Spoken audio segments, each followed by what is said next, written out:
nti omukyalo omuganda afukamira nze n'ogwa kakati tojja kunsanga ku maama wange nga nyimiridde nga weesimbye tojja kunsanga ku taata wange nga ndi waggulu.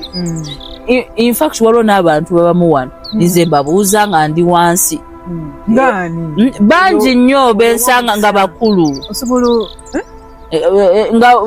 nga balina mu industry yaffe naye nga musanze olw'okuba muntu mukulu. I cannot greet Mami Catherine Satsira nga ndi waggulu because nkimanyi nti I'm giving you an example. So naturally nti empisa obuwangwa bunkumyemu that thing okubeera down to earth.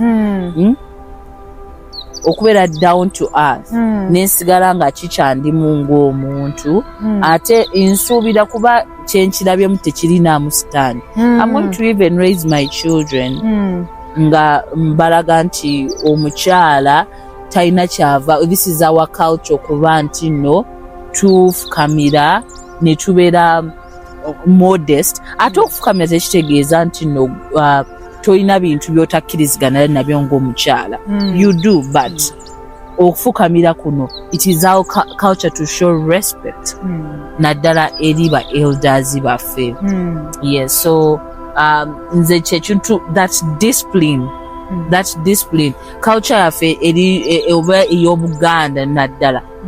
We are very disciplined people. Ate kyekituwanguza okulaba nti tutuuse wano we tuli because we are very disciplined people.